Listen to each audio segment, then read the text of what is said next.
Ipang ko-content ko ito sa vlog ko eh. Mga butante kayo lahat dito, di ba? Okay. So, ikaw ano ang hinahanap mo sa kandidato ngayong halalan? Patay tayo dyan, on the spot ako, ano? Mahasip bigla, May puso na lang, may puso talaga. May puso? Okay. Ano sa palagay mo numero unong problema ng bansa ngayon? Patay tayo dyan, masyado pa akong bata para rating yan. Lagi naman korap eh. Korap? So korupsyon ang numero uno sa bansa? Oo, opo. Ngayon yung may puso ba, hindi kurakot? Ikaw pare ko assistant cook. Butante ka rin. Okay, ano hinahanap mo sa kandidato? Pa! Ilada gin! Gin, may gin! Sa madaling lapitan. Madaling lapitan. Kahit na mahirap, mahagilap. Okay. Ikaw naman pre, anong hinahanap mo sa kandidato? Ngayon, ang hinahanap ko po is yun. Yung sinagot na po kanina. Ano? Yung hindi kurap. Hindi kurap. Ang tawag dito. Doon ako sa galit sa Daranis. Okay. Ano ang hinahanap mo sa kandidato? Jiki. Ha? Integridad. Integridad. Okay.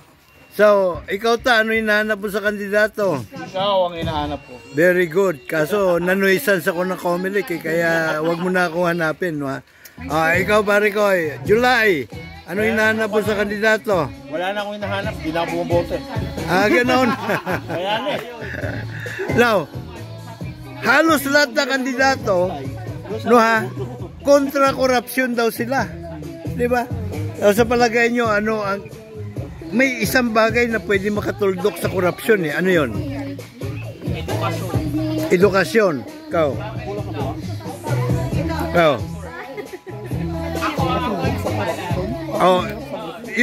Yung isang bagay na pwedeng makatuldok sa korupsyon. Justice system. Justice system. Justice system. Alam niyo bakit? Ang justice system kalasag yan eh. At tabak ng mga mamamayan laban sa mga kurakot. Di ba? Ang problema, yung justice system natin, kalasag at tabak ng mga kurakot laban sa ating mga mamamayan. Kasi sila may control ng justice system eh, di ba? Wala nangyayari. Kaya wala nangyayari. Ang tunay kasi na justice system sa demokrasya, trial by jury of the people. Ang demokrasya natin, tandaan nyo, hinugot sa Amerika. Sa Amerika, ang humuhusga sa lahat ng korte, mga mamamayan.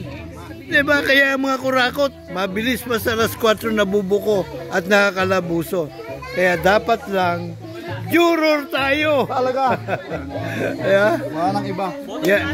Yan ang aking advokasya.